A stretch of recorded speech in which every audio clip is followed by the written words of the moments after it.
that come through, they get it. I'm busting the shimmy like brr. They drink from Texas, we smoking that pressure. She loving my necklace, she in love with the brr. Yo, it's your boy YJay, aka Jeezy F, baby. Please say the baby. I'm locked in with Vreen right now. If you ain't fucking with Vreen, then you green. So what's up, man?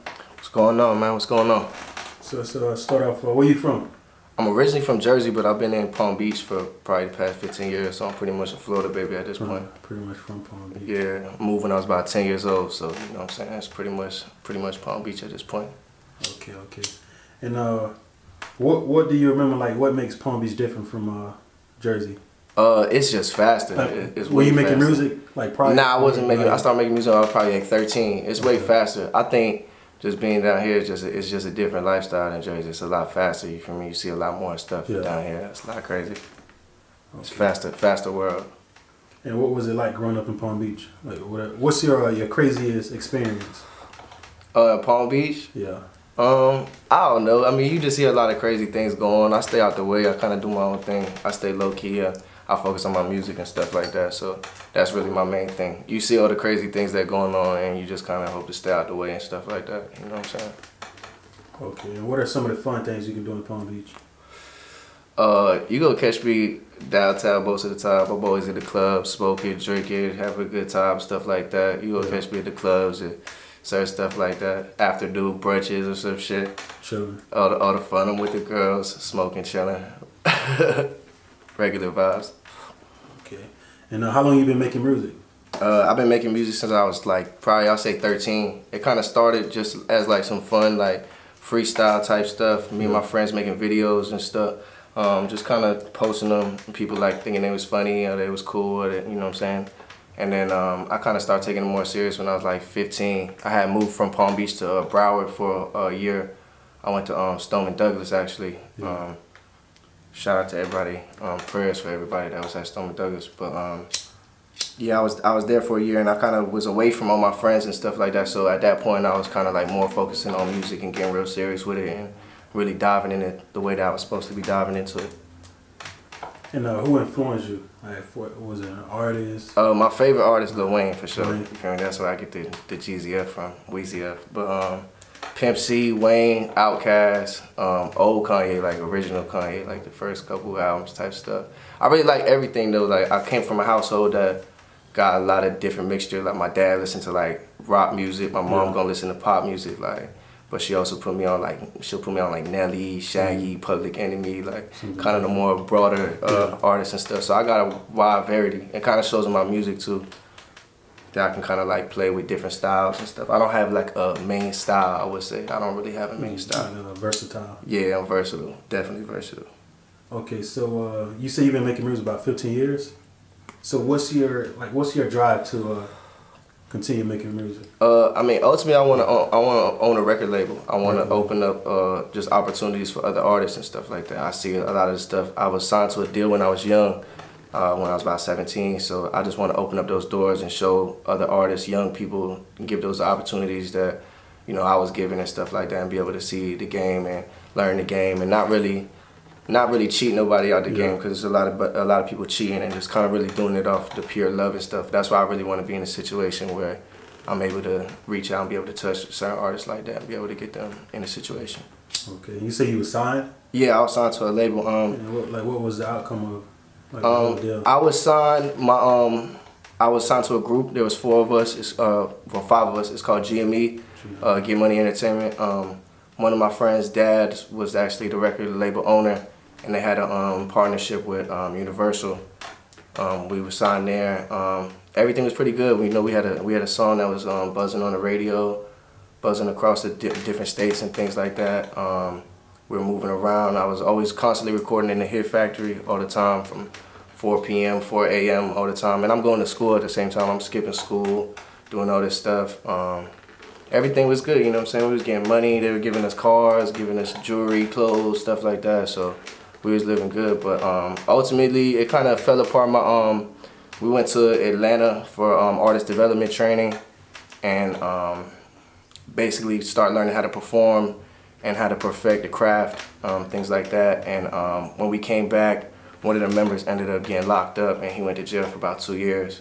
So that kind of really slowed our process down. The label spent a lot of money trying to get him out of jail, things like that, and just other things that happened with the label themselves. So everything kind of fell apart, and we kind of just started doing things independently instead. The group still, there's certain people in the group that still make music, some that don't make music. Most of us is still cool though. Everybody still keep a brother type of feel. Okay, so with that whole experience, like, will you ever sign again, or that's something you probably? Nah, I haven't. I would. I'm not against getting signed. Obviously, it's got to be right, and obviously, you got to look over the situation, and you got to play your situation too. I mean, sometimes it makes sense to sign a deal if you're not in a good situation in your life, and maybe that can change your life and things like that. But I would probably sign another deal. Maybe I wouldn't, but it's all about just building yourself. Really, that's the best advice I can give about being signed before. It's really just building yourself and branding and marketing and taking advantage of every outlet. That's really the best advice. Okay. And what are some of the things you need, or what are some of the main things you need in the studio to like catch that vibe? You know, I gotta have the weed with me for sure. I'm a big smoker. I smoke papers and grabba. I mean, grabba and papers. You feel me? No woods, no swishers, no Dutches, none of that other stuff. Gotta start smoking clean and smoke your papers. I know I put a little grab in it so it ain't too clean, but yeah. But just definitely the weed. I mean, I smoke a lot, so definitely weed. I drink when I go out if I'm in the club, but I don't like drinking in the studio. I don't like to be drunk during the studio. I mix and master all my own stuff. I record myself and stuff, so I don't really want to be too sloppy with it and stuff like that. So I kind of just catch my vibe and go off that. And do you write or freestyle? Like, what's your method? I'm more of a writer. I'm terrible at freestyle. Like, if I would sit here and freestyle, you'd be like, he's garbage. Like, he's horrible. So like, I really don't freestyle. I don't let the world see me freestyle. I'll freestyle to get the feel, and kind of like I'll record myself mumbling and see where I'm going and start structuring around that type of stuff like that. I'll be able to pencil in bars and stuff like that. Okay. I try to give them bars with, you know, a little bit of sauce too. I don't want to just give them just straight sauce, like just moving around and yeah all the time. I gotta give them some bars and something to think about at least. And how long does it usually take you to make a song? I can press one in 30 to an hour. Like, it just depends on my vibe really that day. It depends on the beat, the vibe, how I catch it. Like, it could range, but I don't really ever spend like a day or two. Like, I see some people that like they'll write for days. Like, I don't do that. It's whatever I'm painting at the time is what I'm painting. Like, it's just gonna come out like that. However paint the art is gonna come out that day. So. Okay. And what makes you different from other artists in Palm Beach County? I think about versatility. I think I'm versatile. I can really get on anything. I can make a trap record, I can make a pop record, I can do really anything. I can write for certain artists. I want to get into like videography as far as like directing and like writing scripts for like certain music videos. So I feel like I can bring an interesting twist to music videos and things like that. So I feel like that's what makes me different. That's what definitely makes me different. Okay. It's not the same. And at what point in the artist's career should they like move out of the city? It depends. In Palm Beach, I know it's tough. There's a lot of artists on the brink, or they there and they here, and you hear bad stories and upsetting things. But it just kind of all depends on your situation, really. It really depends on your situation. What makes more sense for you? If you're gonna move to a place that's gonna give you a better opportunity or put you in a position to be able to link with people, and whatever helps your brand the best is the best decision to make. Okay. So any local artists you had a chance to work with? The local artists, I've reached out to a couple. You know, a lot of people bougie, they want to charge for features and shit like that. I give you verses for free. I don't care. Like, this is what I do as a rapper. You feel me? Like, everybody's a diva nowadays. They want to charge you for the verse. I feel you that you could charge for the verse, go get your bread, but I do this shit because I really do this shit. So if you need a verse, I'll throw you a verse. It don't matter. I'll write a verse in 20 minutes and lay the shit myself, record it and everything. So I reached out to some artists, but the artists that I got some music coming up with, obviously my brother Dub, Free Dub. I've been making music with Dub since he was like 12 years old. That's my brother. I got some stuff with him. My little brother Sunoco right now, he's kind of like my artist, or we building him up right now. Him, Filthy Rich, he's a good artist in the city. I fuck with heavy. There's a lot of artists I fuck with in the city heavy doing their thing. Whether we rocking, I got features or music coming with them. Yeah. There's a lot of people that I fuck with what they got going on. I like everybody's shit, to be honest with you. I can catch everybody's vibe. Okay. What about the engineers and producers? You ever had it?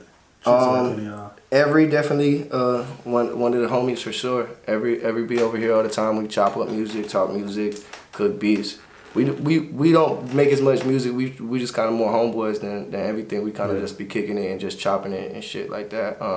He really make a lot of shit for dubs, so I'll be there with them boys like helping the process and whatnot. But Trilogy is dope too. I fuck with Trilogy over at A-Flux. I fuck with all them boys over at A-Flux. Besides that, I mean, I'm open to working with every producer, bro. A lot of people don't really know me like that, you know what I'm saying? But I'm not playing. I got some shit, for me. Motherfuckers not fucking with me. I got a lot of shit coming, so anybody that can believe in the process, you feel me?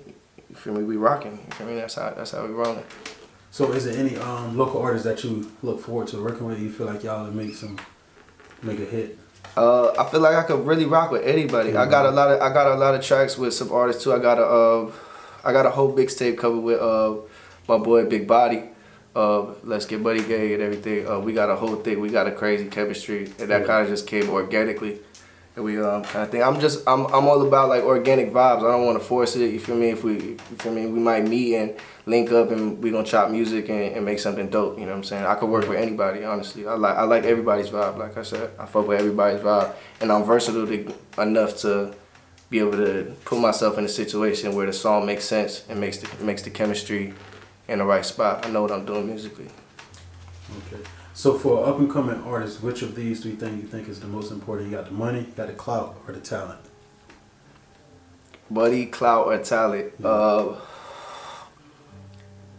I'll probably say talent. You gotta have the talent, like for sure. If you don't have a good product, then nobody really wants to buy it. I mean, even if you're not like the best lyricist, or like if you can make a song that people like and feel it, like sometimes it's all about vibes, like different music. I see people complain about the Grammys and stuff because the best lyricists ain't win it or this or that. But it's really about making a record. Like, can you make a hit record or not? And then somebody told me a long time ago, making a hit record is the easiest and the hardest thing you could ever do, because it's so easy. When you get it, you're gonna be like, wow, I can't believe that was it. But it's hard because you're gonna overthink it forever, and you're gonna always think that it's something that it may not be. So, Body, what it do? Yo. Big Body in the building. So why not talent or money? Money or clout. Money or clout. I mean, the money is definitely a big factor, because you got to be able to put the money up. This shit is not cheap. It costs a lot of money to do stuff, especially if you're doing it independently. It costs money for music videos, for beats, for recording time. It costs money for promotion. You feel me? All that stuff costs money. So it's definitely important to have money. The clout kind of just comes with people rocking with you and seeing your vibes and moving off that. That's once you generate enough money and you can promote yourself, you're gonna find out if the people rocking with you or not, and you can kind of move from there. But you gotta have the talent. The talent is the number one thing, most important. And what are some of the things you accomplished in the past year as an artist? I'm just trying to get more organized as an artist. I've dropped a lot of things over the years, just kind of sloppily drops a couple of music videos here and there, and I'm just trying to get more organized and consistently put out music. So like I got a nice set of fans and a lot of people that rock with me and they want to hear my stuff. So I just gotta feed them really. I really gotta keep making sure that I give them that music. So that's my goal for this year, really. Last year I was kind of just like in a sloppy situation. I wasn't doing it how I should be doing it. And this year I'm gonna take it a lot more serious, promo a lot more, drop a lot more things, fun tracks. I got a lot of fun stuff on my Instagram like that. I got like funny freestyle videos with trillers and all types of SoundClouds and all types of links and stuff like that. I'm in the process of getting a Spotify up. I got music videos and stuff coming up. So like I'm just trying to stay consistent and give the people what they're looking for out of me. Okay, and where do you see yourself a year from now as an artist? Hopefully in moving in the right direction and building my fan base up. I just want to have a good fan base, really. At the end of the day, it's really for the people that rock with you, and I just want to be in a situation where enough people rock with me that I can give back to everybody. You know what I'm saying? Like I said, I want to own that label and just make sure I can get back to those certain artists. So if I can get to a situation where enough people fuck with me and you know what I'm saying, I'm generating something from it, I just plan to give it back and make sure that everybody else can get that same chance. I mean, obviously I'm gonna shine a little bit, but you know what I'm saying, got to, but definitely that's the ultimate goal. Okay. So what's next for you as an artist? Any up-and-coming mixtapes? Right now, I just want to drop consistently. Like I said, I got a project with my boy Big Body that we've been putting together. It's done, but it's not done. Like it's done, but we'll just catch vibes most of the time. We'll chop it up right here, catch a vibe, and we'll start adding extra things to the project. So it's like we trying to drop that probably around summertime because it's got like those real good summer vibes to it. It's got that good feel-good music. So that's definitely for the summertime. I got a project that I did with my boy Binko that I got on my SoundCloud called Free Water. It's a 5-track EP. Definitely some nice tunes on there. And besides that, like I said, just keep dropping consistent. I got my track Can't Afford It featuring Sunoco that I'm dropping. I'm gonna be pushing that on Spotify. That's gonna be my first drop on Spotify. And then I'm gonna have a lot of other music just following that up and just gonna keep staying consistent with it. Okay. Anything else you want to say before we close it out? That's really it, man. That's really it. Just if y'all fucking with me, you feel me, rock with the movement. We gonna grow. We gonna build together, and you feel me. Let's watch it flourish. You feel me. That's really it. I'm just trying to get ahead. You feel me.